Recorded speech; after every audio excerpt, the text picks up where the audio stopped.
मेरी मर्जी, मैं चाहे ये करूं मैं चाहे वो करूं, ईडी से छापे पड़वाऊं, लोगों को फर्जी फंसवाऊं, मुझे खोले सज्जो बोले उनको जेलों में भिजवाऊं, आलोचना मेरी कोई करना नहीं, मेरे खिलाफ कुछ भी कहना नहीं, किसानों पर मैं चाहे लाठी पड़वाऊं, अडानी संग यारों मैं दोस्ती निभाऊं, घूम घूम के दिन भर बस मैं फोटो खिंचाऊं, मणिपुर का नाम है तो मुंह छुपाऊं, गरीबों को देता जाऊं महंगाई की चोट, ईवीएम से सरकार बनाऊं, बाढ़ में जाए वोट, मुझे कोई रोके नहीं, मुझे कोई टोके नहीं, कोई साथी ऐसा नहीं जिसे दिए धोखे नहीं, मंदिर मस्जिद करके असली मुद्दे भुलाऊं, झूठे वादे करके जनता को मैं बहकाऊं, सब कुछ बेचूं चाहे भेल या फिर गेल, जनता को मैं मूर्ख समझूं, समझे ना मेरा खेल, मैं चाहे ये करूं मैं चाहे वो करूं, मेरी मर्जी, मेरी मर्जी, तुमसे मैं ना घबराऊं, मेरी मर्जी,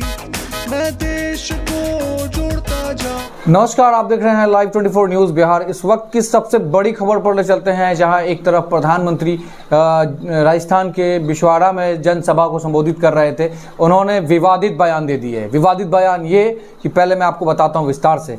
विवादित बयान ये है कि मोदी जी ने सभा को संबोधित करते हुए उन्होंने कहा है कि जो देश में मुस्लिम जो समाज के लोग हैं, एक तरफ पूर्णिया सीमांचल के पूर्णिया आए तो उन्होंने घुसपैठी कह दिया, तो दूसरी तरफ वो पहुंच गए ऐसे जगह जहां राजस्थान के बिछवाड़ा में एक बार फिर कांग्रेस पर सवाल खड़ा कर दिया। उन्होंने जनसभा को संबोधित करते हुए उन्होंने कहा है कि जो कांग्रेस पार्टी है वो उसका जो मैनिफेस्टो है, उस मैनिफेस्टो में कांग्रेस पार्टी ने नई मैनिफेस्टो बनाई है, जो दलित पिछड़े और हिंदू लोग हैं उनके जो जेवरात हैं उनको बेच करके घुसपैठियों को दिया जाएगा। ये आपको लगता है कि एक प्रधानमंत्री का इस तरह का भाषा, असंवैधानिक भाषा, मर्यादा को ताक पर रखकर इस तरह की भाषा कह रहे हैं, तो अब बताइए कि इस देश में प्रधानमंत्री जी संविधान से हटकर किस तरह से बात कर रहे हैं। मगर इलेक्शन कमीशन ऑफ इंडिया पर सवाल खड़ा होता है, प्रश्न चिन्ह लगता है कि आखिर इलेक्शन कमीशन ऑफ इंडिया ऐसे मामले पर एक्शन क्यों नहीं ली है। यह सबसे बड़ा सवाल है कि आखिर इस देश में किस तरह से लोकतंत्र की हत्या खुलेआम हो रही है। ये सवाल अब आम जनता भी पूछ रही है। इसी मामले को लेकर के कांग्रेस पार्टी ने भी प्रेस कॉन्फ्रेंस बुलाई है। हम दोनों वीडियोस को आपको दिखाते हैं कि मोदी जी क्या कह रहे हैं। कांग्रेस ने अपने मैनिफेस्टो में जो कहा है वो चिंताजनक है, गंभीर है, और ये माओवाद की सोच को धरती पर उतारने की उनकी कोशिश है। उन्होंने कहा है कि अगर कांग्रेस की सरकार बनेगी तो हरेक की प्रॉपर्टी का सर्वे किया जाएगा, हमारी बहनों के पास सोना कितना है उसकी जांच की जाएगी, उसका हिसाब लगाया जाएगा, हमारे आदिवासी परिवारों में चांदी होती है, सिल्वर कितना है उसका हिसाब लगाया जाएगा, सरकारी मुलाजिमों के पास कितना जगह है, क्या है, पैसे कहाँ है, नौकरी कहाँ है, उसकी जांच की जाएगी। इतना ही नहीं, आगे क्या कहा है, ये जो गोल्ड है बहनों का और जो संपत्ति है ये सबको समान रूप से वितरित कर दी जाएगी। कांग्रेस पार्टी ने प्रेस कॉन्फ्रेंस कर बड़ी बात कही है। वहीं इस मामले को लेकर पवन खेरे ने फिर से भाजपा पर सवाल खड़े कर दिए हैं कि एक और नया जुमला बोल करके इस देश के वोटरों को गुमराह की जा रही है। प्रधानमंत्री इस तरह से लगातार कई ऐसे विवादित बयान दे चुके हैं। अफसोस की बात है कि इलेक्शन कमीशन ऑफ इंडिया इस मामले पर एक्शन क्यों नहीं ले रहे हैं। आखिर इस तरह के विवादित बयान से देश को फिर कहीं ना कहीं एक नई मोड़ पर लाकर खड़ा कर दिया है। चुनावी जुमले में नेता अपनी आपा इस तरह से खो देते हैं, सवाल तो बनता ही है कि नेता भाषण में अपनी मर्यादा को खो देते हैं। नेता बोलते क्या है, इनफैक्ट पर बात करनी चाहिए, मगर यहाँ इलेक्शन कमीशन ऑफ इंडिया की इस पर चुप्पी साध लेती है। आखिर मतदान का मतलब है कि लोग दान करेंगे जाकर के, तो दान किसे दिया जाए? दान वो इंसान लेना चाहिए उनको कि जो देश के हित के लिए काम कर सके और समाज को बेहतर विकल्प के तौर पर बना सके।